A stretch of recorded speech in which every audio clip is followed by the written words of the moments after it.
Hello and Jai Bharat everyone. How are you all? I hope you all are doing very well. So guys, this is Ionic Equilibrium lecture number 10 और last class में हमने देखा था pH of Wick पॉलीएसिडिक base.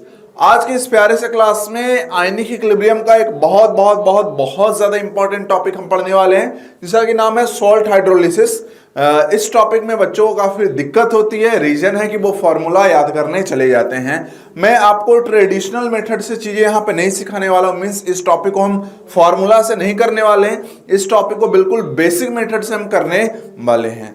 ठीक है, तो देखो सबसे पहले समझते हैं कि सॉल्ट क्या होता है और ये कैसे बनता है। तो आई होप कि आपको पता होगा सॉल्ट कैसे बनता है। एसिड बेस का जब रिएक्शन होता है तो क्या बनता है, सॉल्ट प्लस वाटर बनता है। ठीक है, हाँ, जैसे अगर मैं बात कर लूं आपके सामने, ठीक है, जैसे NaCl क्या एक सॉल्ट है, तो NaCl कैसे बना है, NaCl कैसे बना है बता सकते हो। जब NaOH और HCl का प्यारा प्यारा रिएक्शन हुआ, ठीक है, तो क्या बना, NaCl प्लस वाटर बना है। NaOH क्या है, बेस है, और HCl क्या है, एसिड है। मींस एक बात हम समझ सकते हैं कि salt is nothing but combination of acid and base, है ना। सॉल्ट कैसे बनता है, एसिड और बेस के रिएक्शन से बनता है। ये बात सबको समझ में आ गया। अच्छा, बेस और एसिड जो हम यहाँ पे ले रहे हैं, हो सकता है ये स्ट्रॉन्ग हो ये वीक हो, या फिर ये वीक हो ये स्ट्रॉन्ग हो, मतलब कॉम्बिनेशन बन सकता है, ठीक है, एसिड और बेस में। तो उसी के बेसिस पे डिफरेंट टाइप्स ऑफ सॉल्ट बन सकते हैं। ठीक है, तो सबसे पहले लिखेंगे, देखो ध्यान से, सॉल्ट हाइड्रोलिसिस का मतलब क्या होता है, रिएक्शन विथ वाटर। ठीक है, तो सॉल्ट का रिएक्शन विथ वाटर, इसकी हम कहानी करने वाले हैं।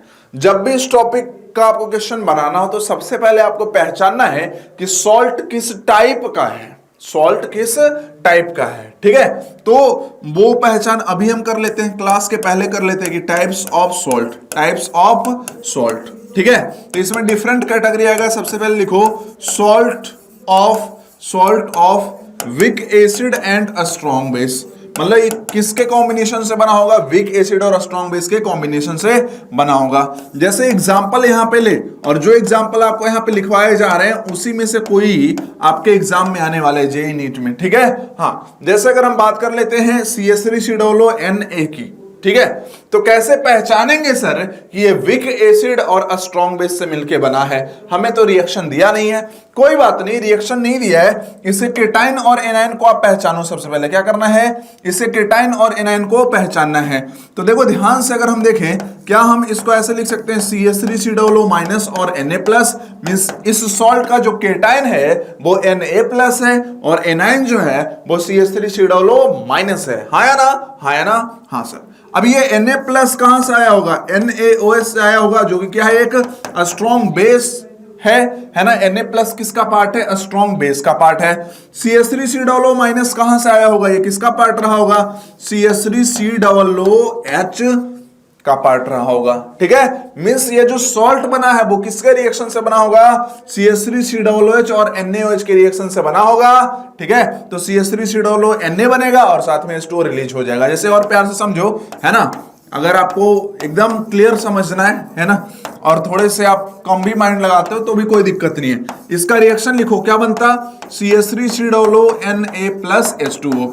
तो हमें रिएक्शन नहीं दिया हुआ था कि ये सॉल्ट जो बना है उसका रिएक्शन हमें नहीं दिया था, लेकिन हमने उसको आइडेंटिफाई करने का एक शॉर्ट मेथड समझ लिया। वो शॉर्ट मेथड क्या है कि सॉल्ट के केटाइन और एनायन को लिख डालो, उसके बाद देखो कि ये केटाइन किसका पार्ट रहा होगा।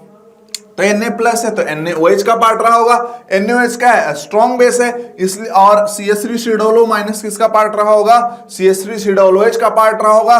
तो इस कारण से हम ऐसा बोल सकते हैं कि ये जो सॉल्ट बना है वो किसके रिएक्शन से बना है, weak acid and strong base के रिएक्शन से बना है। तो बात समझ में आ गया। तो सॉल्ट आपको पहचानना बहुत ज्यादा जरूरी है, इसको भी आप नोट कर सकते हो, कर ही लेना। ठीक है, चलो, इसके अलावा और भी है कुछ एग्जाम्पल, जैसे कि अपने पास है NaCN, ध्यान से देखो, वो भी इसी कैटेगरी में आएगा। जैसे Na प्लस, अगेन इसका लिखो ना केटाइन, Na प्लस, एनायन क्या है, Cn माइनस।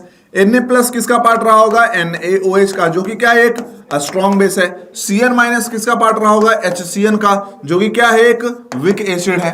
कुछ लोग सोच रहे होंगे सर लगता है गलती से लिख दिया HCN वीक एसिड है, ये तो स्ट्रॉन्ग होता है। अबे HCl स्ट्रॉन्ग एसिड होता है भाई, HCN तो क्या है? वीक एसिड है, इसके लिए के डिफाइंड है। बात क्लियर? हाँ, मींस जो NaCN सॉल्ट बना है वो किसके कॉम्बिनेशन से बना है? Weak acid and strong base के कॉम्बिनेशन से बना है। एक और एग्जांपल, वैसे ये नहीं आता ज्यादा, मेन आपका जो एग्जाम में आएगा वो फर्स्ट ये दोनों है ना आएगा। NaNO2 अगेन ये किससे बना होगा? NaOH से बना होगा और HNO2 से बना होगा। ठीक है, हाँ सर। NaOH मींस क्या? स्ट्रॉन्ग बेस, HNO2 मींस क्या? Weak acid. ठीक है, तो NaNO2 किसका सॉल्ट हो गया? Weak acid and strong base का सॉल्ट हो गया। तो आई होप कि आपको चीजें अच्छे से क्लियर हो गई होगी, है ना। कई बार क्या कहता है, ध्यान से, कई बार क्या कहता है कि जब हम सॉल्ट का हाइड्रोलिसिस कराएंगे तो अपना नेचर ऑफ सॉल्यूशन कैसा होगा? मींस एसिडिक होगा कि बेसिक होगा कि न्यूट्रल होगा? तो उसके लिए आपको कैलकुलेशन भी करने की जरूरत नहीं है। अगर आपसे नेचर ऑफ सॉल्यूशन पूछ दिया तो बहुत आसानी से आप बता सकते हो कि जैसे सॉल्ट जो बन रहा है वो किससे बन रहा है? एसिड से और बेस से बन रहा है। ठीक है, जब ये दोनों कंबाइन कर रहे हैं तभी सॉल्ट बन रहा है। तो इन दोनों में जो स्ट्रॉन्ग वाला पार्ट होगा वही होगा नेचर ऑफ सॉल्यूशन। जैसे यहाँ पे अगर हम बात कर लें तो ये अभी हम जो टाइप पढ़ रहे हैं वो किसका पढ़ रहे हैं? किस टाइप का सॉल्ट पढ़ रहे हैं? Weak acid and strong base का। मींस इन सब के अगर आप सॉल्यूशन बनाओगे ना, इन सब के अगर सॉल्यूशन बनाओगे, जैसे CH3COO सॉल्यूशन, तो इसका नेचर कैसा होगा? स्ट्रॉन्ग वाला पार्ट क्या है? बेस है, तो इसका नेचर कैसा होगा? बेसिक हो जाएगा। इसका भी नेचर कैसा हो जाएगा सॉल्यूशन का? बताओ, बेसिक हो जाएगा। इसका भी नेचर कैसा होगा सॉल्यूशन का? बोलो, बेसिक हो जाएगा। क्लियर? तो समझ में आ गया। तो अगर आपसे नेचर ऑफ सॉल्यूशन पूछता है तो आपको कैलकुलेशन करने की कोई जरूरत नहीं है। आपको देखना है कि एसिड और बेस में कौन सा पार्ट स्ट्रॉन्ग है। बहुत सारे लोगों के मन में ये डाउट आ रहा होगा कि सर ऐसा भी तो हो सकता है कि दोनों ही स्ट्रांग हो। ठीक है, उसकी भी कहानी आज हम करने वाले। जब दोनों ही स्ट्रांग होगा तो सॉल्यूशन हो जाएगा न्यूट्रल। सर दोनों वीक हो, उसमें थोड़ा कैलकुलेशन करना पड़ेगा। मैंने याद हो आपको तो आयनिक इक्विलिब्रियम के फर्स्ट क्लास में बोला था, क्या बोला था कि आयनिक इक्विलिब्रियम में मैं एक भी फॉर्मूला यूज नहीं करता हूं, सिर्फ एक जगह कर लेता हूं यार। ठीक है, वो इधर ही आएगा। वीक एसिड और वीक बेस वाला जो केस होगा उसमें फॉर्मूला यूज करना ज्यादा ही अच्छा मेथड है, बजाय कि आप बेसिक मेथड से जाओ, बिकॉज वहां पे कैलकुलेशन बहुत ही लंबा हो जाता है। तो उस चीज को हम है ना इग्नोर करेंगे। नहीं तो हर जगह आपको कैसे जाना है? हर जगह आपको कॉन्सेप्ट से जाना है, फॉर्मूला रटना नहीं है। तो आई होप कि salt of weak acid and strong base आपको क्लियर हो गया होगा। सेकंड में लिखते हैं सॉल्ट ऑफ इसका ले लेते हैं जैसे उल्टा, ले लेते हैं हम strong acid and weak base.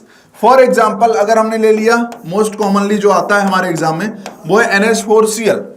NH4Cl में आप केटाइन को अगर पहचानो, इतनी तो केमिस्ट्री आपको आनी चाहिए कि केटाइन को पहचान पाओ। NH4 प्लस और एनाइन क्या है यहाँ पे? Cl माइनस है। NH4 प्लस किस का पार्ट रहा होगा? तो NH4OH का पार्ट रहा होगा। और NH4OH क्या है? तो NH4OH है वीक बेस। Cl माइनस किसका पार्ट रहा होगा? तो Cl माइनस पार्ट रहा होगा HCl का। आया ना? Cl माइनस कहां से आया होगा? HCl से आया होगा। और ये क्या है? स्ट्रॉन्ग एसिड है। तो क्या हम ये कह सकते हैं कि NH4Cl जो सॉल्ट है वो किसके किसके रिएक्शन से बना होगा? स्ट्रॉन्ग एसिड और वीक बेस के रिएक्शन से बना होगा। ठीक है, हाँ सर समझ में आ गया।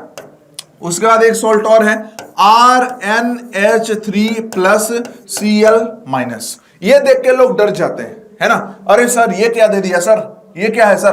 देखो R अल्काइल ग्रुप होता है। आपको पता है अल्काइल ग्रुप क्या होता है? नहीं सर हम ऑर्गेनिक कहां पढ़े हैं।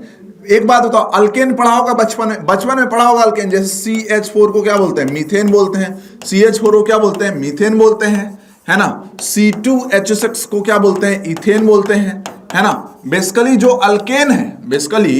अल्केन है इसका जनरल फॉर्मूला क्या होता है? CnH2n+2, जहां पे n को आप इंटीग्रल वैल्यू ले सकते हो 1 से आगे कुछ भी, 1 2 3 4 इस तरीके से। ठीक है, हाँ।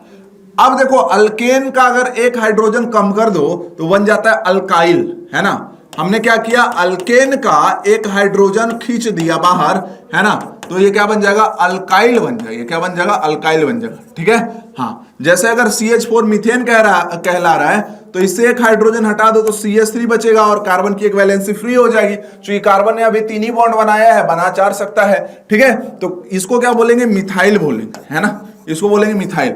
अगर इससे एक हाइड्रोजन हम हटा देते हैं, ठीक है, इससे अगर हम एक हाइड्रोजन हटा देते हैं तो ये क्या बन जाएगा, C2H5 बन जाएगा। इसको हम क्या बोलने वाले, इथाइल बोलने वाले हैं। इन जनरल अल्काइल को R से रिप्रेजेंट किया जाता है, तो वही R यहां पे लिखा हुआ है। बात समझ में आ गया? हाँ सर।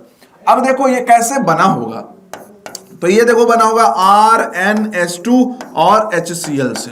ठीक है, कैसे, ध्यान समझो, ध्यान समझो, कहानी क्या हुआ होगा। ये Cl माइनस कहां से आया होगा, ये Cl माइनस आया होगा HCl से, और ये RnH3 प्लस कैसे बना होगा, RnH2 से, इसका पार्ट रहा होगा। ठीक है, नाउ हम समझते हैं बहुत ज्यादा प्यार से, बहुत ज्यादा प्यार से। यहाँ पे बेसिकली होता क्या है कि ये अपना क्या है, ब्रोंस्टेड बेस है, आपको याद होगा। तो ये क्या करता है, यहां से H प्लस खींच लेता है, Cl माइनस रह गया और ये रह गया। ठीक है, ऐसा रिएक्शन होता है। क्लियर? तो अगेन ये क्या है, अपना वीक बेस है, और ये क्या है, अपना स्ट्रॉन्ग एसिड है ना। हाँ, तो RnH3 प्लस Cl माइनस भी क्या है, salt of strong acid and weak base है। मोस्ट कॉमनली आपके जेईई मेन और नीट में ये पूछा जाता है ना, ये पूछा जाता है, ये पूछा जाता है। ये 3 इंपॉर्टेंट है, और याद नहीं करना। कोई बच्चा अगर अभी भी सोचेगा कि मैं लिस्ट याद कर लूंगा, है ना, कि NH4Cl स्ट्रॉन्ग एसिड और वीक बेस से बना है, तो फिर आपसे टॉपिक नहीं हो पाएगा, है ना। सिंपल सी बात है, आपको कॉन्सेप्ट समझना है। बार बार मैं क्या बोल रहा हूं कि जो ट्रेडिशनल मेथड है उसको हटा दो, उससे हमें पढ़ना ही नहीं। हमें वो मेथड पढ़ना है जो लॉन्ग टाइम तक हम, है ना, याद रख पाए, जिसको हम एकदम प्यार से समझ पाए। ठीक है, सिंपल सी बात है, सिंपल सी बात है। अच्छा, नेचर ऑफ सॉल्यूशन की बात कर लें तो कैसा होगा, यहाँ पे स्ट्रॉन्ग वाला पार्ट कौन है, एसिड है। तो NH4Cl का अगर आप सॉल्यूशन बनाओगे, NH4Cl, अब नोट्स ढंग से बनाना है, ऐसा नहीं कि जैसे मैं लिख रहा हूं वैसे लिख दिया, कुछ लैंग्वेज भी यूज करना है कि इसका जो सॉल्यूशन होगा, NH4Cl का सॉल्यूशन, वो कैसा होगा, एसिड। क्यों? क्योंकि यहाँ पे स्ट्रॉन्ग वाला पार्ट कौन है, एसिड से आया है। ठीक है, हाँ, क्लियर? हाँ सर। थर्ड में बात कर लेते हैं, थर्ड में बात कर लेते हैं salt of a strong acid and a strong base. Salt of a strong acid and a strong base, for example NaCl, KCl, ये सब एग्जाम्पल किसका हो जाएगा, अ strong acid and a strong base से। कैसे? NaCl के बारे में बात कर लेते हैं, सबसे ज्यादा अपने एग्जाम में ये पूछा जाता है। तो इसमें केटाइन कौन है, Na प्लस है, एनायन कौन है, Cl माइनस है। Na प्लस किसका पार्ट रहा होगा, NaOH का। Cl माइनस किसका पार्ट रहा होगा, HCl का। हाँ या ना? हाँ सर। NaOH क्या है, स्ट्रॉन्ग बेस है। HCl क्या है, स्ट्रॉन्ग एसिड है। मींस क्या हम ऐसा बोल सकते हैं कि NaCl is formed by the reaction of a strong acid and strong base. हाँ या ना? हाँ सर। ठीक है, अब ध्यान से देखें तो जब आप NaCl का सॉल्यूशन बनाओगे तो ये कैसा सॉल्यूशन होगा, न्यूट्रल सॉल्यूशन होगा। क्यों? यहाँ पे एसिड और बेस दोनों ही क्या है, स्ट्रॉन्ग है। मींस देखो ध्यान से, ध्यान समझते हैं बहुत ज्यादा प्यार से कि Na प्लस और Cl माइनस कंबाइन हो गया। बेसिकली हुआ क्या होगा कि NaOH और HCl का रिएक्शन लिख दो। हाँ सर, नहीं सर HCl पहले लिखेंगे ना। अरे क्या मतलब है यार, तुम चाहो तो लिख दो इसको HCl प्लस NaOH, कोई फर्क थोड़ी पड़ने वाला है। ठीक है, हाँ, तो क्या बनेगा, NaCl प्लस H2O बनेगा। अब ध्यान से देखना, H2O तो क्या होता है, न्यूट्रल होता है। H2O क्या होता है, न्यूट्रल, है ना, प्योर H2O न्यूट्रल, पता ही है। यहाँ पे Na प्लस Cl माइनस है, क्या इसके कारण कोई pH चेंज आएगा, क्या ये H प्लस OH माइनस कुछ जनरेट करेगा, कुछ नहीं।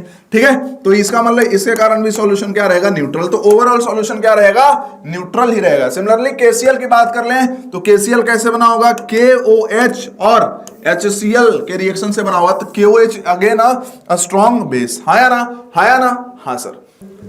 Fourth salt of weak acid and weak base. Salt of weak acid and weak base. इसमें जैसे हम यहाँ पे एक एग्जांपल लिखते हैं CH3COONH4। ठीक है, ये आता है आपके एग्जाम में, है ना, जेईई एडवांस में खास करके आता है, और जेईई मेन या नीट हो तो वहां पे ये आता है NH4CN, है ना। ध्यान से समझते हैं, देखो आपको रट्टा मारने की जरूरत ही नहीं है कौन सा सॉल्ट किस वाले लिस्ट में आता है। ठीक है, सिंपल सी बात है, समझो पहले। यहां पे क्या होगा, CH3 डालो माइनस ही बनेगा और इधर NH4 प्लस ही बनेगा। इतना तो बेसिक सेंस है, कोई ऐसा मत कर देना CH3 डालो प्लस बना देना और NH4 माइनस, कोई लॉजिक बनता है? तुम केमिस्ट्री कुछ नहीं जानते, NH4 हमेशा प्लस बनेगा ये, ठीक है। हाँ सर, हाँ सर। अब थोड़ा बात कर लेते हैं, CH3 डालो माइनस कहां से आया होगा? तो ये आया होगा CH3 से। NH4 प्लस कहां से आया होगा? तो ये आया होगा NH4OH से, या फिर दूसरे शब्दों में ये कहें तो CH3 माइनस CH3 का पार्ट रहा होगा, NH4 प्लस NH4OH का पार्ट रहा होगा। बात समझ में आता है? हाँ। अब CH3 एसिटिक एसिड, ये क्या है? वीक एसिड है। NH4OH अमोनियम हाइड्रोक्साइड, ये भी क्या है? वीक बेस है। कई बार आप देख चुके हो कि इनके लिए K और Kb, इसके लिए K और इसके लिए Kb दिया रहता है। इसका मतलब हम साफ साफ कह सकते हैं कि CH3 NH4 जो सॉल्ट है वो वीक एसिड और वीक बेस के रिएक्शन से बना हुआ है। बात समझ में आया भाई? सिंपल सी बात है, दुनिया बसाने की बात आई, ठीक है। तो यहां से ये हटाओ, इसको हटाओ, भाई ये तो वाटर बना दिया, बाकी दोनों को कंबाइन कर दो, सॉल्ट प्लस वाटर बनता था, ठीक है। अब यहां पे अगर हम बात कर ले, थोड़ा नेचर ऑफ सॉल्यूशन की बात कर लेते हैं कि जब आप CH3 NH4 का सॉल्यूशन बनाओगे तो इसका नेचर कैसा होगा? तो नेचर, चूंकि यहां पे दोनों ही वीक हो गया, देखो कोई एक स्ट्रांग होता है तो स्ट्रांग वाला जीत गया वीक वाले से, ठीक है। जब दोनों ही स्ट्रांग है तो कहेगा हम भी हार नहीं मानेंगे, तुम भी नहीं मानोगे, चलो सॉल्यूशन को न्यूट्रल रखते हैं, ठीक है। लेकिन जब दोनों ही वीक है तो फिर देखना पड़ेगा कि साला कौन कितना ज्यादा वीक है ना। मतलब इन दोनों में कौन ज्यादा वीक है? जो ज्यादा वीक होगा वैसा नहीं होगा नेचर ऑफ सॉल्यूशन। मतलब इन दोनों में फिर रिलेटिवली के भी हमें कंपेयर करना पड़ेगा कि K और Kb को कंपेयर कर लो, ठीक है। वीक एसिड के लिए K डिफाइन है और वीक बेस के लिए Kb डिफाइन है। तो सपोज दैट कि K और Kb में K ज्यादा आ गया Kb से, इसका मतलब क्या है कि एसिड रिलेटिवली क्या है? एसिड का आयनाइजेशन ज्यादा होगा रादर देन NH4OH, मतलब बेस के आयनाइजेशन से। तो H प्लस सॉल्यूशन में ज्यादा होगा OH माइनस से, तो सॉल्यूशन क्या हो जाएगा? एसिडिक। तो जब भी वीक एसिड और वीक बेस से सॉल्ट बना हो तो फिर हमें क्या करना पड़ेगा? एसिड और बेस का K और Kb कंपेयर करना पड़ेगा। जिसके लिए K की वैल्यू ज्यादा, वैसा ही क्या होगा? नेचर ऑफ सॉल्यूशन होगा, है ना। तो अभी इसको खैर आगे टॉपिक में, मतलब ये तो अभी हम बस टाइप समझ रहे हैं, फिर सबका हाइड्रोलिसिस समझेंगे चारों ही केस में। तो nature of solution is decided by comparing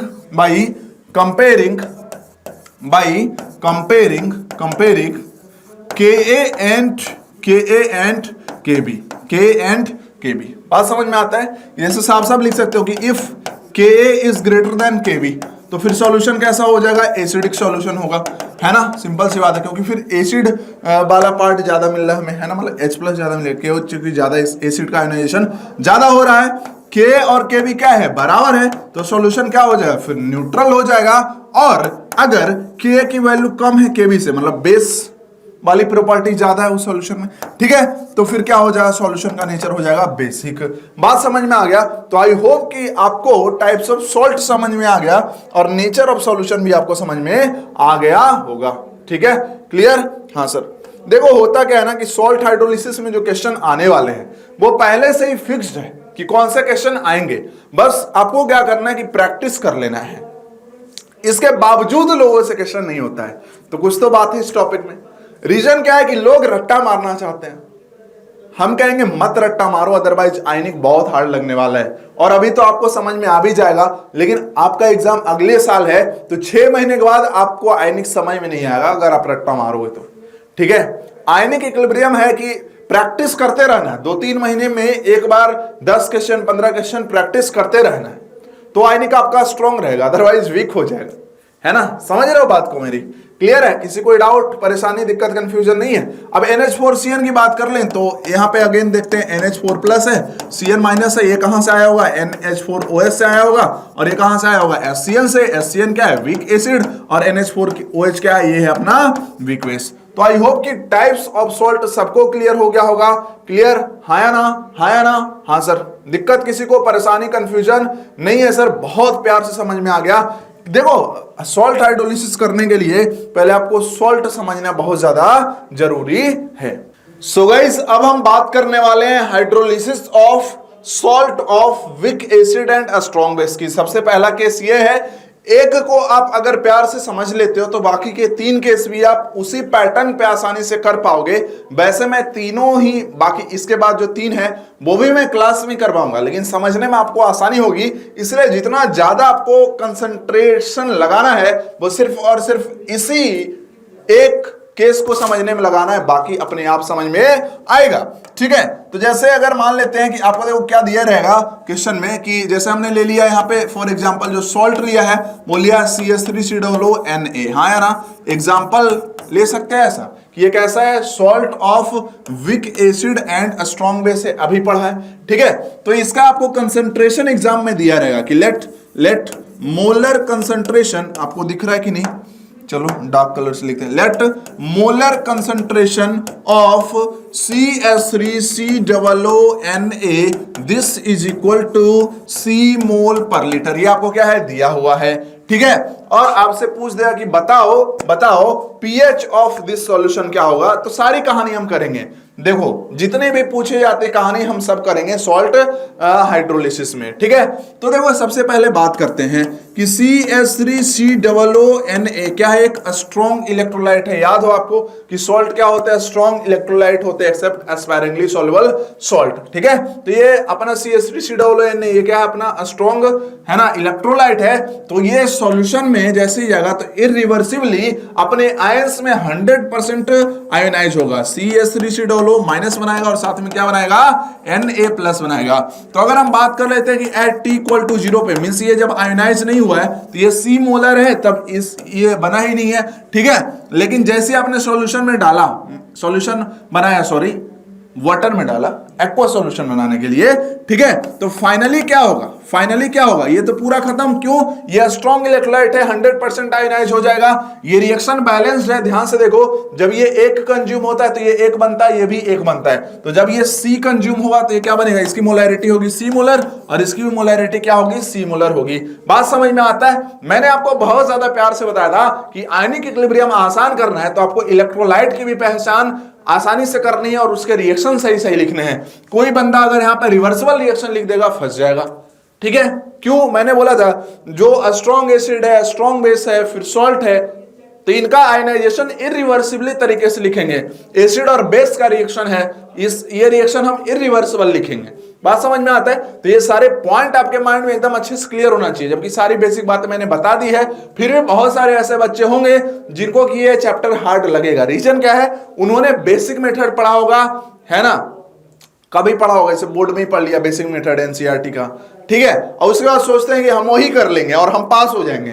तो पप्पू कभी भी ऐसे पास नहीं हो सकता है। ठीक है, पप्पू ऐसे पास नहीं होगा, उसके लिए नए मेथड्स आपको जानने पड़ेंगे, है ना। ट्रेडिशनल मेथड अब बहुत पुराना हो गया, उसको जाने दो आप। ठीक है, चलो अब हम बात कर लेते हैं कि जब CH3COONA का हमने एक्वस सॉल्यूशन बनाया, कैसे बनाया, CH3COONA था, है ना, सॉलिड फॉर्म में, उसको हमने क्या किया, पर्टिकुलर अमाउंट ऑफ वाटर लिया और उसमें डाल के, है ना, पर्टिकुलर वॉल्यूम का हमने सॉल्यूशन बना दिया, एक्वस सॉल्यूशन बना दिया CH3COONA का।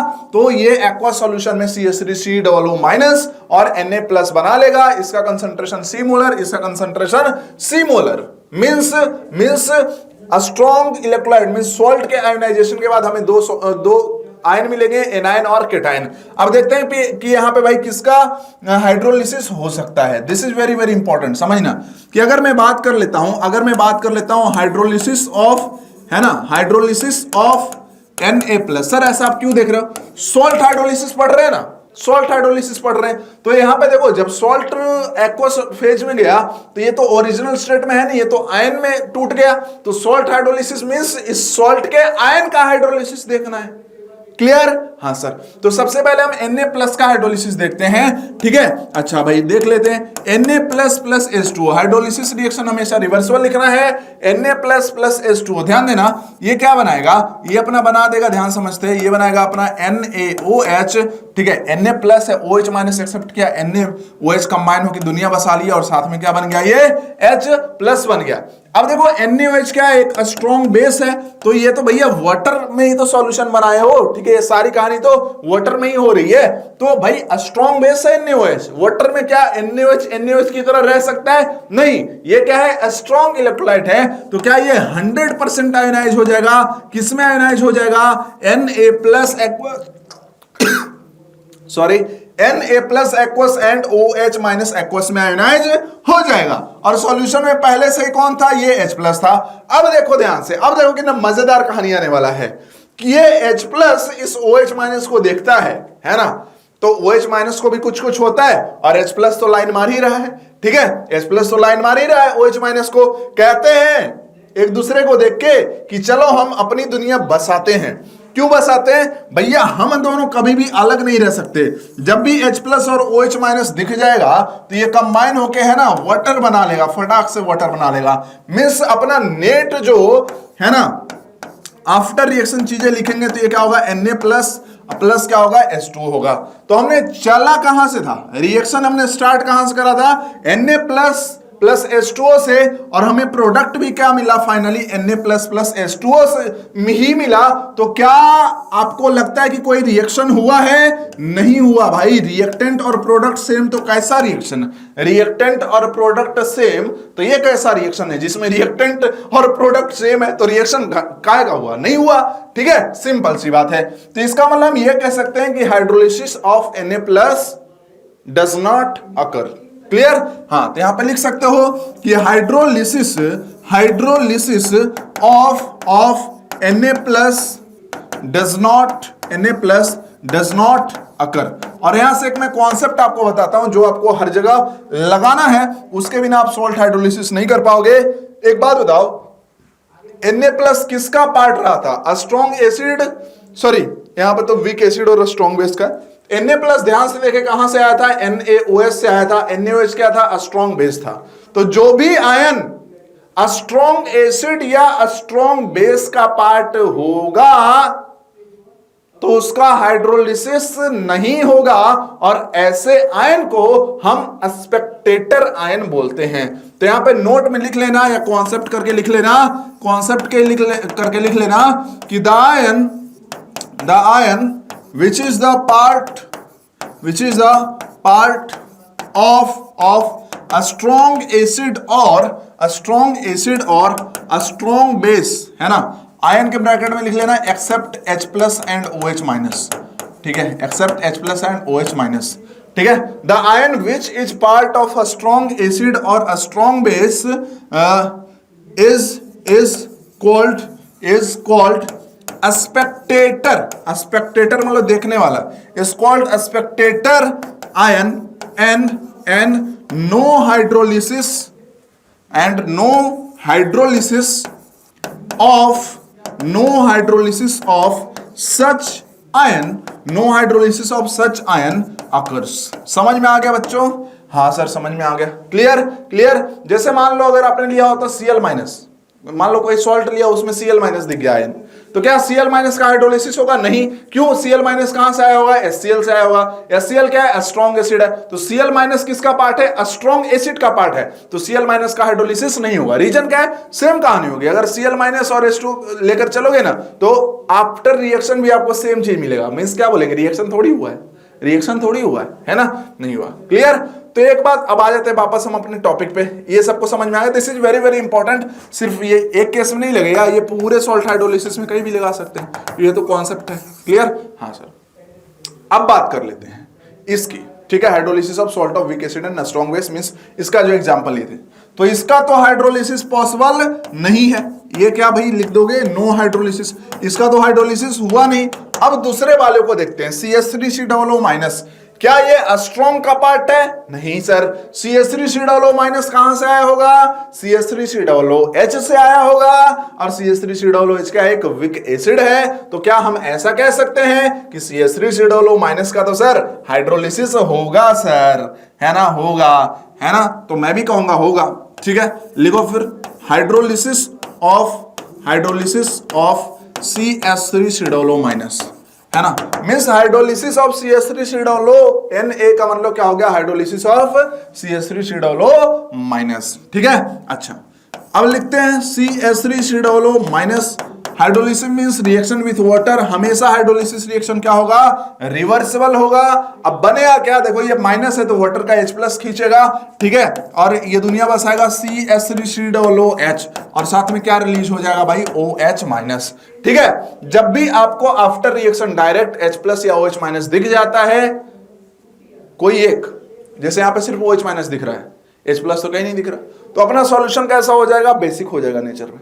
मैंने बोला भी था कि जो स्ट्रॉन्ग वाला पार्ट है वैसा ही नेचर ऑफ सॉल्यूशन भी होगा। स्ट्रॉन्ग बेस है तो इसलिए सॉल्यूशन क्या है, बेसिक है। क्लियर नाउ, अब थोड़ा कहानी करते हैं कि at T equal to 0, at, ध्यान समझो, एट T इक्वल टू 0 इसका मोलर कंसंट्रेशन C मोलर था, मतलब हाइड्रोलिसिस नहीं हुआ था, ये नहीं बना था। ठीक है, लेकिन एट इक्विलिब्रियम क्या होगा, एट इक्विलिब्रियम क्या होगा, C में से X मोलर इसका कंसंट्रेशन कम हो गया। वाटर के बारे में कुछ नहीं लिखना है, ये सॉल्वेंट है। ठीक है, हाँ, तो इसका मोलैरिटी होगा X मोलर और इसकी भी मोलैरिटी क्या होगी, X मोलर होगी। बात समझ में आता है, हाँ सर समझ में आता है। अच्छा, ये रिएक्शन बेसिकली क्या है, हाइड्रोलिसिस ऑफ सॉल्ट है ना, तो इस रिएक्शन का जो इक्विलिब्रियम कांस्टेंट होगा उसको हम KH से डिनोट करेंगे। किससे डिनोट करेंगे, KH से, H फॉर हाइड्रोलिसिस, तो KH is called hydrolysis constant. KH is called what, KH is called what, जल्दी बोलो, it is called hydrolysis, it is called hydrolysis constant, hydrolysis constant. देखो एक चीज और मैं बता दूं कि जैसे मैंने बोला कि सॉल्ट हाइड्रोलिसिस में क्वेश्चन आपके फिक्स है, क्या क्या क्वेश्चन पूछा जाता है, ध्यान समझते हैं। सबसे पहला क्वेश्चन आपसे पूछा जाता है कि हाइड्रोलिसिस कांस्टेंट बताओ कितना है ना, कैलकुलेशन करके। सेकंड में आपसे पूछा जाता है degree of hydrolysis. Sir degree of hydrolysis क्या होता है, क्या आपने डिग्री ऑफ आयनाइजेशन पढ़ा था, C-C अल्फा लिखते थे, अल्फा क्या होता था, डिग्री ऑफ आयनाइजेशन। यहां पे जब हाइड्रोलिसिस कर रहे हैं ना तो अल्फा नहीं लिखेंगे, अल्फा की जगह पे H लिखेंगे, कॉन्सेप्ट तो सेम है, C-CH, तो H is called degree of hydrolysis. Means जो ये X है वो किसके बराबर है, CH के बराबर है। कोई अगर चाहे तो इसको क्या लिख सकता था, C-CH भी लिख सकता था। तो ये जो H था इसी को हम क्या बोलेंगे, डिग्री ऑफ हाइड्रोलिसिस बोलेंगे। लेकिन हमें चूंकि X को निकालने में बहुत ज्यादा मजा आता है तो इसलिए मैं X को ही लिखता हूं ज्यादा मजे से।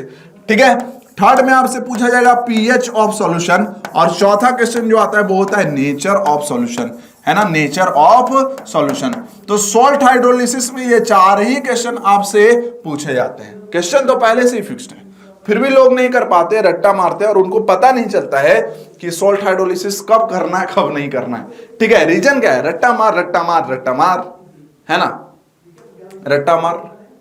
बेसिकली ध्यान समझना कि जब भी आप देखो, मैं एकदम क्लियर कट बता रहा हूं, इस चीज को आप लिख लो, अपने दीवार पे चिपका दो, आयनिक नहीं आसान हो गया तो बताना कि जब भी आप एसिड में एसिड ऐड किए थे तो क्या दोनों जगह से H+ मिला था, जोड़ दिया था। जब हमने बेस में बेस ऐड किया था तो दोनों जगह से OH- निकाल के जोड़ दिया था। जब हम एसिड और बेस को ऐड करेंगे, एसिड और बेस को मिक्स करेंगे तो उनके बीच क्या होगा, रिएक्शन होगा, और रिएक्शन होगा तो क्या बनेगा, सॉल्ट प्लस वाटर बनेगा। लेकिन एक चीज ध्यान रखना, जैसे अगर हमने मान लो वीक एसिड और स्ट्रॉन्ग बेस का रिएक्शन कराया तो ऑब्वियस सी बात है क्या बनाएगा, सॉल्ट प्लस वाटर तो बनाएगा। लेकिन अगर हम दोनों कोई लिमिटिंग रिएजेंट ले लें, सपोज कि दोनों को हम लिमिटिंग रिएजेंट ले लें, मतलब जो मोलर रेशियो, जो इनका स्टोइकियोमेट्रिक कोएफिशिएंट है उसी मोलर रेशियो हमने लिया है, तो ये दोनों ही खत्म हो जाएंगे। तो फिर हमारे पास आफ्टर रिएक्शन सॉल्यूशन में सिर्फ क्या बचा रहेगा, सॉल्ट ही बचा रहेगा, ये दोनों तो है नहीं, है ना। तो जब आपका सॉल्ट बचा है लेकिन वीक वाला कंपोनेंट ना बचा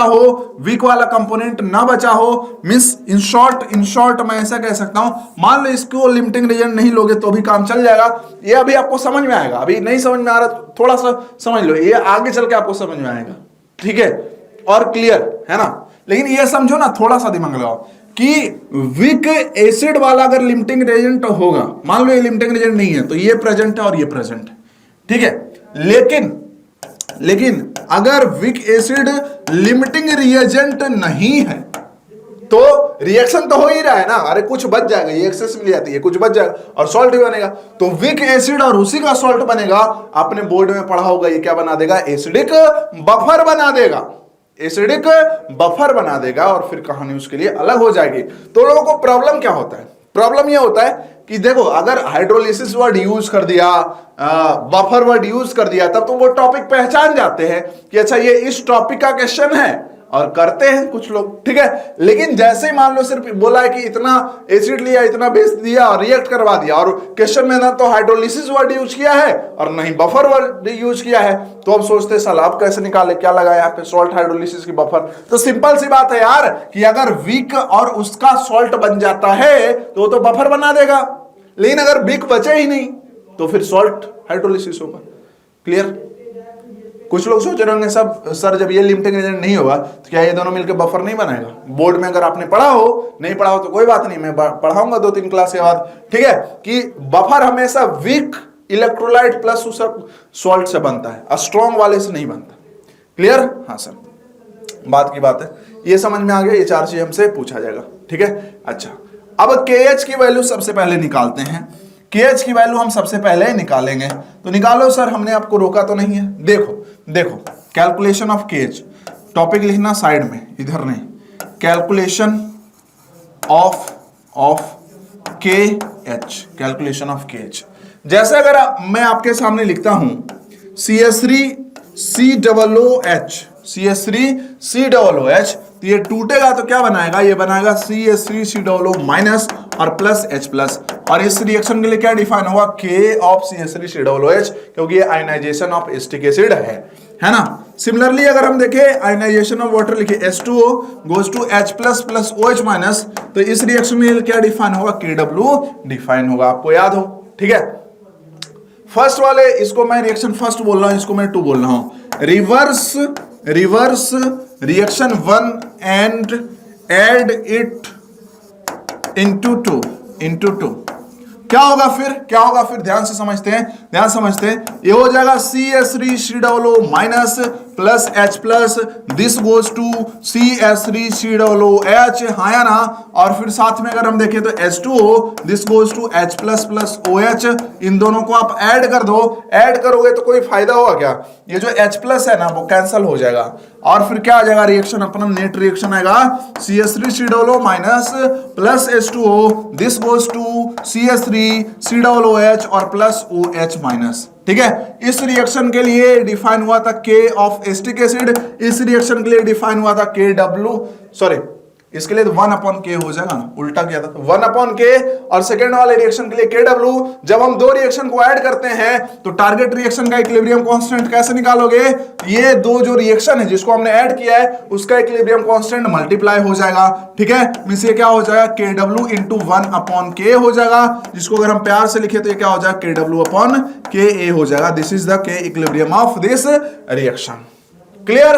हाँ सर, प्यार से देख लो, देखना है लेकिन प्यार से समझ लो। क्लियर? अब कॉपी में आप लिख लिए हो, लिख लो पहले। अब प्यार से इस रिएक्शन को देखो और हाइड्रोलिसिस वाले रिएक्शन को देखो, दोनों सेम नहीं है। देखो जरा, देखो इस रिएक्शन को देखो और किसको देखो, जिसको भी देखना है देख लो यार, दिखेगा आपको। इस रिएक्शन को देखो और इस रिएक्शन को देखो, क्या ये दोनों सेम है? हाँ सर, तो फिर इसका जो इक्विलिब्रियम कांस्टेंट है वही तो इसका इक्विलिब्रियम कांस्टेंट है भाई, रिएक्शन ही तो सेम है। क्लियर है? हाँ सर, तो अब तो कोई टेंशन ही नहीं है। क्यों सर? सिंपल।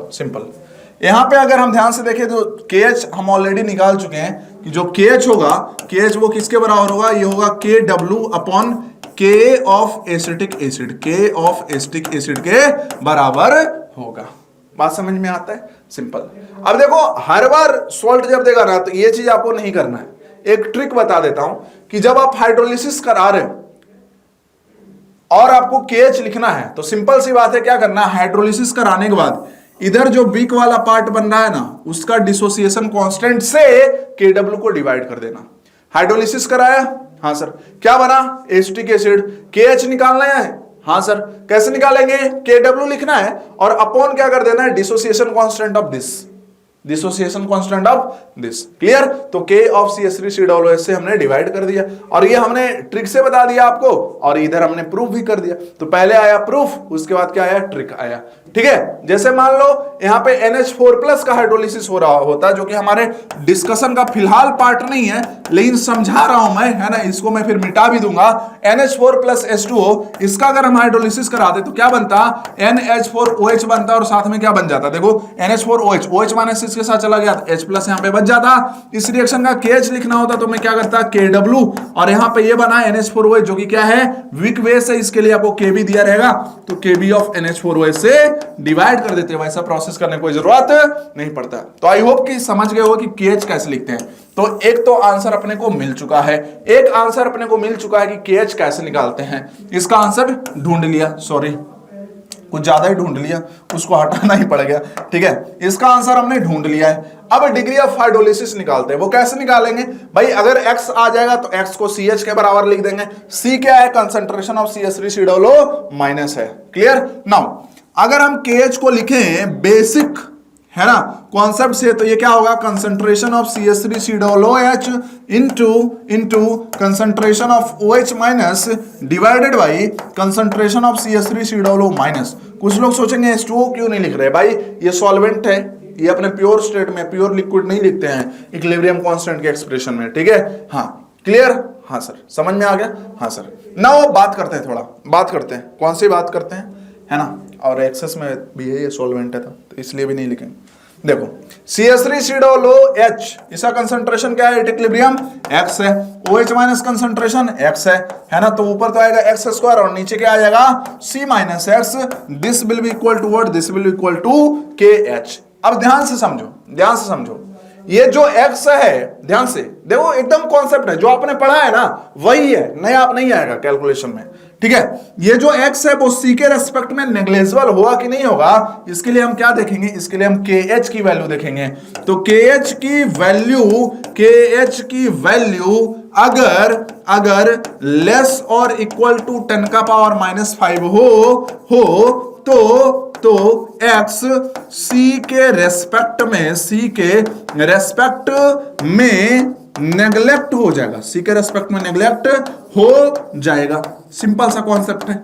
ऐसा तो नहीं है कि दो जगह के लिए पढ़ा था और बाकी जगह वैलिड नहीं है। मैंने क्या बोला था कि ये जो अपना डिग्री ऑफ आयनाइजेशन है बेसिकली H, है ना, तो उसको आप नेग्लेक्ट कैसे करोगे? बस उस रिएक्शन का इक्विलिब्रियम कांस्टेंट देख लो, तो KH भी तो इक्विलिब्रियम कांस्टेंट ही है। KH की अगर वैल्यू लेस और इक्वल टू 10⁻⁻5 है तो X क्या हो जाएगा? नेग्लेजिबल हो जाएगा विथ रिस्पेक्ट टू C। और मैक्सिमम केस जैसे CH3COOH की बात कर ले तो CH3COOH का KH कितना, सॉरी Ka कितना होता है? 10⁻⁻5 होता है ना। अरे CH3COOH का K पढ़ा था हमने, वैसे क्वेश्चन में दिया भी रहेगा। ठीक है, ये होता है 1.8 इंटू 10⁻⁻5 और यही आपके एग्जाम में भी आएगा क्योंकि ये एक्सपेरिमेंटल डेटा है। तो जब आप KH निकालोगे तो क्या होगा? KW अपॉन KW कितना है? 10⁻14। डिवाइड किससे कर रहे हैं? 10⁻5 से। ये ऊपर जाएगा तो KH कितने ऑर्डर का आएगा? 10⁻9 के ऑर्डर का आएगा। तो क्या वो लेस और इक्वल, लेस देन है 10⁻5, इसलिए X is what? Negligible with respect to C in this case. जहां पे X नेग्लेजिबल नहीं होगा C के रेस्पेक्ट में तो फिर आपको क्वाड्रेटिक सॉल्व करना पड़ेगा, जो कि हमारे एग्जाम में JEE मेन में तो एटलीस्ट नहीं ही आएगा। ठीक है, JEE एडवांस में क्यों नहीं आ सकता? आ सकता है ना। चलो, तो यहां से हम क्या लिख सकते हैं कि x², this is equal to what? This is equal to KH into C। तो x की वैल्यू यहां से क्या होगी? x की वैल्यू हो गई KH इंटू C, है ना, और x कुछ और नहीं बल्कि क्या, ये CH है, तो CH की वैल्यू क्या हो गई? √KH इंटू C, है ना। तो h की वैल्यू क्या हो जाएगी? h की वैल्यू हो जाएगी KH इंटू C और डिवाइडेड बाई क्या होगा? CH²। सर CH² कैसे हो गया? सर नीचे जाएगा तो C बनेगा। अबे पगले, यहां पे आके C बनेगा। पूरे में अगर आप, है ना, स्क्वायर रूट लोगे तो CH² नहीं बनेगा। हाँ सर, समझ में आ गया। ये और ये क्या हो गया? कैंसिल हो गया। इसका मतलब H की वैल्यू हमने निकाल दी जिंदगी में। ये क्या होगा? √KH अपॉन C होगा। बात समझ में आ गया? हाँ। अब इसको और प्यार से देखो, इसका भी ट्रिक मैं बताऊंगा, टेंशन मत लो। पहले तो मैं वैसे बच्चों को पढ़ा रहा हूं जो सेलेक्ट होना चाहते हैं और कुछ बच्चे नहीं होना चाहते, दोनों को पढ़ा रहा हूं। बाद में मैं उन बच्चों को पढ़ाऊंगा जिनको सिर्फ याद करने से मतलब है, उनको डजंट मैटर कि उनका माइंड ग्रो कर रहा है कि नहीं कर रहा है, उनका एग्जाम में होगा कि नहीं होगा, ठीक है, तो उनके लिए भी पढ़ाऊंगा। जैसे हमने केएच का ट्रिक बता दिया, वैसे हम डिग्री ऑफ हाइड्रोलिसिस का भी ट्रिक बता देंगे, पीएच के फॉर्मूला रटने का भी ट्रिक बता देंगे, ठीक है। कुछ लोग सोच रहा होगा तो इतना क्यों पढ़ेंगे, तो इतना नहीं पढ़ोगे ना, फॉर्मूला याद करना, तुमसे क्वेश्चन नहीं बनेगा। क्यों क्यों? अरे अभी पूछ लगाएंगे क्वेश्चंस में, और हम नहीं लगाएंगे, ऊपर से भी लगा के आ रहे हैं। अब एनटीए में भी लगाया जा रहा है, पूछ लगाया जा रहा है, डायरेक्ट फॉर्मूला से क्वेश्चन अब नहीं होने वाला। किसी 2-4 चैप्टर में हो गया तो हो गया, सब में अब नहीं होने वाला है ना। केएच क्या था? केएच था भाई के डब्ल्यू अपॉन के ए, है ना, और इनटू सी। तो this is the degree of hydrolysis, है ना, in the case of CH3COONA, है ना, क्लियर। अब इसका देखो, अभी एक्सप्रेशन देख लिया, क्या करना है, KW अपॉन के इंटू सी लिखना है, ठीक है। चलो ये भी हो गया, 2 चीज निकाल लिया। अब हम बात करते हैं पीएच की। PH of solution, pH of CH3COONA solution कैसे निकालेंगे? पीएच निकालने के लिए आपको या तो H+ या तो OH- दिखाई देना चाहिए। पता नहीं आपको, अजी पता नहीं ये कौन सा नशा करता है, वो वाला नहीं है, ठीक है। अगर आप देखो हाइड्रोलिसिस रिएक्शन, तो इसमें आपको डायरेक्ट OH- दिखाई दे रहा है। तो अगर आप OH- कंसंट्रेशन निकाल देते हो, अगर आप OH- कंसंट्रेशन निकाल देते हो, तो आप POH निकाल दोगे, और फिर क्या, PH भी निकाल दोगे। तो OH- कंसंट्रेशन क्या है? X है ना। डिग्री ऑफ हाइड्रोलिसिस भी हो गया। नेक्स्ट टॉपिक इसी में लिखेंगे, कैलकुलेशन ऑफ, है ना, कैलकुलेशन ऑफ पीएच, है ना। चलो, तो अगर हमने देखा प्यार से, तो OH- कंसंट्रेशन कुछ और नहीं बल्कि ये क्या है, X के बराबर है, और X कुछ और नहीं बल्कि ये क्या है, root under KH into C के बराबर है ना। तो this is equal to what, root under KH into C. Clear? किसी को कोई डाउट, परेशानी, दिक्कत, कंफ्यूजन नहीं है? नहीं है सर। अब देखो, या तो आप डायरेक्ट H+ निकाल दो तो भी कोई टेंशन नहीं है, और या फिर आप POH निकाल दो तो PS निकाल दो, आपकी मर्जी है, ठीक है। हाँ चलो, मुझे फॉर्मूला लिखवाना है, बहुत सारे लोग को जरूरत है उसकी। H+ OH-, this is equal to what, this is equal to root under KH into C. Clear? हाँ सर। तो अगर हम लिखे H+ into OH-, this is equal to KW ना, KW। H+ concentration, this will be equal to KW upon OH- concentration, and this will be equal to KW upon root under KH into C। हाँ या ना? हाँ sir. इसको थोड़ा और प्यार से सॉल्व कर दिया हो जाएगा, KW और KH को आप क्या लिखोगे, ये लिखोगे आप root under KW upon KA, और इंटू यहाँ पे क्या है, C है। बात समझ में आता है? हाँ सर समझ में आता है। इसको आप और क्या लिख सकते हो, इसको आप लिख सकते हो KW का square into K divided by KW into C। देख लो ना, यहाँ पे स्क्वायर रूट लेना है भाई ऊपर भी मुझे, तो इसको KW स्क्वायर लिखना पड़ेगा, K तो ऊपर चला जाएगा, है ना। KW से KW क्या हो गया, कैंसिल हो गया। तो क्या यहां से H+ आ गया, क्या H+ आ गया, क्या H+ क्या आया, H+ आ गया KW into KA upon C, इसका पावर क्या आ गया, हाफ। कुछ लोग सोच रहे होंगे सर मुझे तो फॉर्मूला ही ज्यादा अच्छा लग रहा है। गलत सोच रहे हो, अभी क्वेश्चन करूंगा तब पता चलेगा ना। क्वेश्चन में इतना स्टेप थोड़ी लिखना होता है, क्वेश्चन में तो वैल्यूज होते हैं, फटाक से हो जाता है, ठीक है। और क्वेश्चन में कोई एक चीज पूछेगा, या तो आपसे पीएच पूछेगा या तो डिग्री ऑफ हाइड्रोलिसिस पूछेगा, है ना। एक चीज ही करना है, पूरा थोड़ी करना है।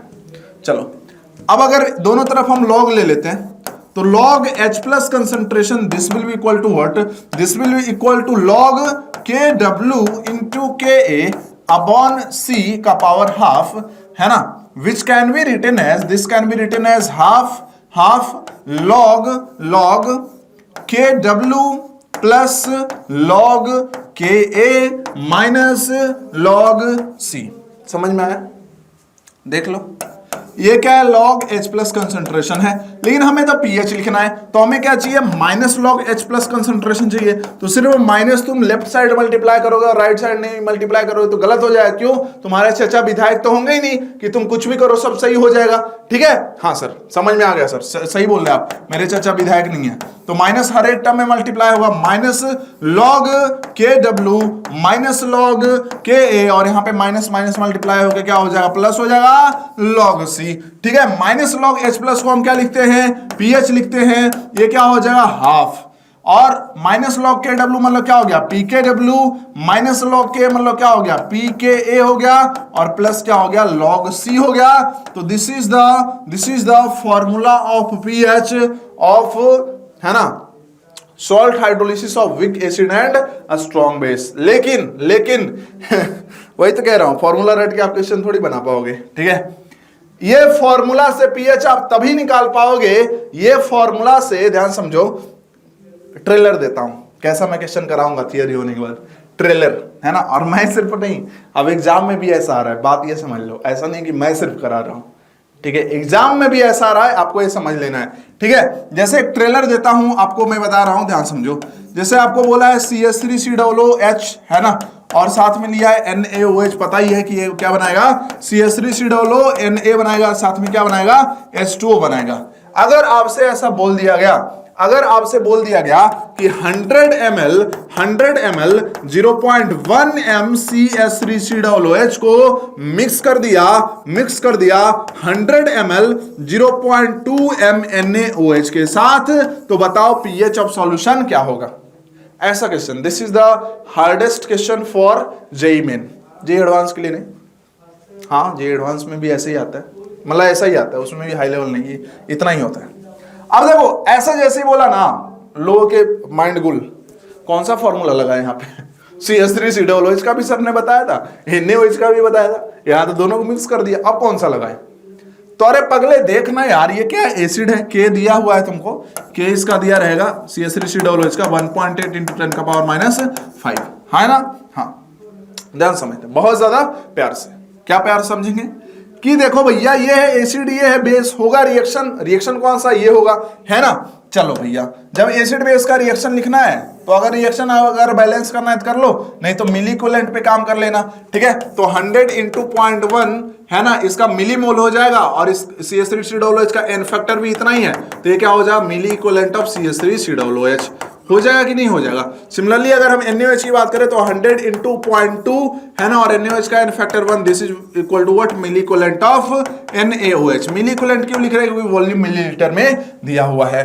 तो एट t=0 की बात कर लेते हैं, तो एट t=0 की बात कर ले तो CH3COOH का मिली इक्विवेलेंट क्या है, 100 × 0.1 मींस क्या है, 10 है। NaOH का मिली इक्विवेलेंट क्या है, 100 × 0.2 है, मतलब ये क्या है, 20 है, तब ये नहीं बना है, और इसकी तो बात नहीं करना है, ठीक है। चलो जी, अब जब आप मिली इक्विवेलेंट यूज करते हो तो आपको रिएक्शन बैलेंस करने की कोई जरूरत नहीं है। कंप्लीट रिएक्शन अगर होगा तो इसका मिली इक्विवेलेंट और इसका मिली इक्विवेलेंट बराबर होना चाहिए। अब हमें देख रहा है कि इसका मिली इक्विवेलेंट कम है, मींस 10 मिली इक्विवेलेंट इसका रिएक्ट करेगा और 10 ही मिली इक्विवेलेंट इसका रिएक्ट करेगा। क्यों? जब हम मिली इक्विवेलेंट के कॉन्सेप्ट से आते हैं, बार बार मैं बोल रहा हूं, समझना मेरे पॉइंट को, ठीक है। हाँ, कि जब भी हम मिली इक्विवेलेंट के कॉन्सेप्ट से आते हैं तो हमें मोल मेथड तो लगाना नहीं है ना। मोल मेथड तब लगाना है जब हम मोल के कॉन्सेप्ट से कर रहे हैं। जब हम मिली इक्विवेलेंट के कॉन्सेप्ट से कर रहे हैं तो ना तो हमें रिएक्शन बैलेंस करना पड़ेगा और ना ही मोल मेथड लगाना पड़ेगा। सिंपली हम क्या बोलेंगे कि for complete reaction milliequivalent of this will be equal to milliequivalent of this. Clear? तो 10 मिली इक्विवेलेंट इसका तो पूरा पूरा रिएक्ट हो जाएगा, फाइनली लिखोगे। अब देखो कुछ लोग क्या कैसे फंसते कैसे हैं, छोटे छोटे पॉइंट पे इसका रिएक्शन रिवर्सल लिख देंगे, कहेंगे अब क्या करें भैया।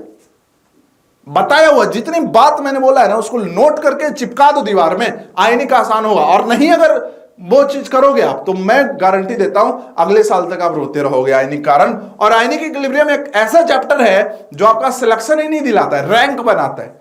क्योंकि 10 लाख बच्चे अगर एग्जाम में बैठ रहे हैं तो मुश्किल से 3 से 4 हजार बच्चों को आयनिक इक्विलिब्रियम आता है, नहीं थोड़ा ज्यादा, क्योंकि रैंकर्स को तो आता ही होगा मुझे लगता है, मतलब 10,000 12,000 बच्चों को आयनिक इक्विलिब्रियम आता है, उससे ज्यादा बच्चों को नहीं आता, क्योंकि वो फॉर्मूला टाइप पढ़ते हैं, सारी जगह वैसे ही पढ़ाया जाता है।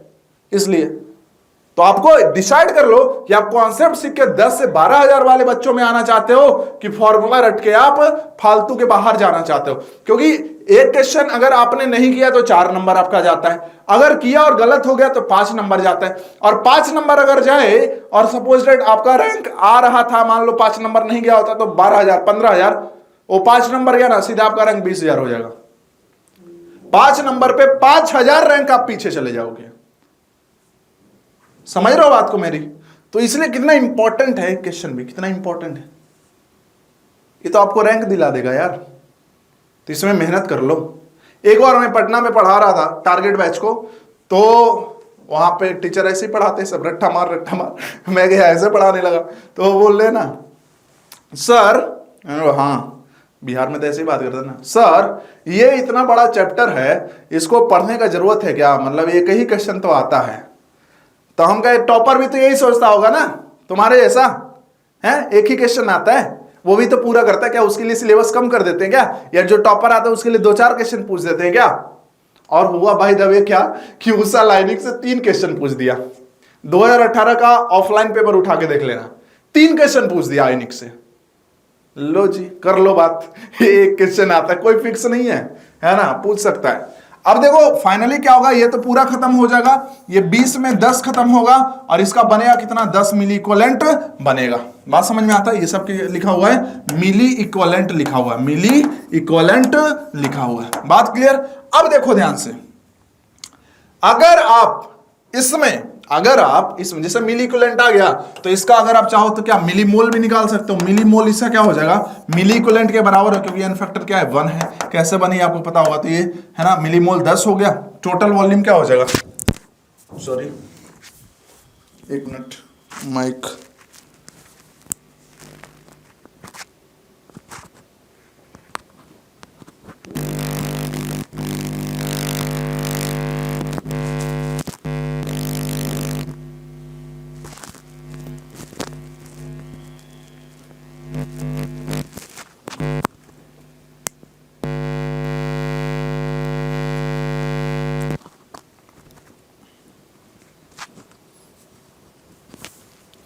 हाँ तो टोटल वॉल्यूम हो जाएगा 100 ml और 100 ml 200 ml है ना। तो इसका अगर आप कंसंट्रेशन निकालो है ना, मोलर कंसंट्रेशन, तो मोलर कंसंट्रेशन क्या हो जाएगा 10/200 हो जाएगा, इतना मोलर हो जाएगा कंसंट्रेशन है ना, क्योंकि ऊपर मिली मोल लिया है और नीचे वॉल्यूम इन मिलीलीटर लिया है, तो मोलर कंसंट्रेशन आ जाएगा। क्लियर। नाउ अगर आप फॉर्मूला ये लगा देते हो, के तो आपको दिया ही हुआ है एसिटिक एसिड का, pKw आपको पता ही है, pK भी निकाल लिया के से है ना, और log C, C क्या हो गया CH3COO माइनस का कंसंट्रेशन उतना ही होगा जितना सॉल्ट का है, कॉएफिशिएंट 1 है, स्ट्रॉन्ग इलेक्ट्रोलाइट है।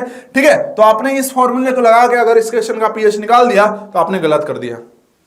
देखो यहाँ पे बफर भी नहीं बन रहा है, विक एसिड और सॉल्ट दोनों नहीं प्रेजेंट है, बफर नहीं बन रहा है, सॉल्ट है यहाँ पे, कॉन्सेप्ट तो जाएगा सॉल्ट हाइड्रोलिसिस का, लेकिन अगर आप डायरेक्ट फॉर्मूला लगाते हो तो आपका आंसर गलत आएगा। उसका रीजन क्या है, अरे भैया साथ में ये जो NaOH बचा हुआ है, साथ में ये जो NaOH बचा हुआ सॉल्यूशन में, ये क्या मुंह देखेगा जब उसका हाइड्रोलिसिस आप कर रहे होगे, तो भाई OH माइनस का तो सोर्स ये भी तो है, तो कॉमन आयन इफेक्ट लगा के उधर ऐड नहीं करना पड़ेगा। तुमको क्या लगता है OH माइनस जो होगा, क्या OH माइनस को आप X लिख पाओगे, नहीं, X plus OH minus obtained from NaOH, इसलिए बोल रहा था फॉर्मूला मत रटना। तो आज के लिए मैं इतना रखता हूं, एक केस आपको समझा दिया, आप इसको बार बार पढ़ो देखो है ना, और अगले क्लास में थियरी पूरा खत्म हो जाएगा और उसके अगले क्लास में सॉल्ट हाइड्रोलिसिस के सारे क्वेश्चन खत्म हो जाएंगे। तो इसको एकदम प्यार से समझना जो मैं बात बोल रहा हूं। So thank you very much for watching this video, love you all.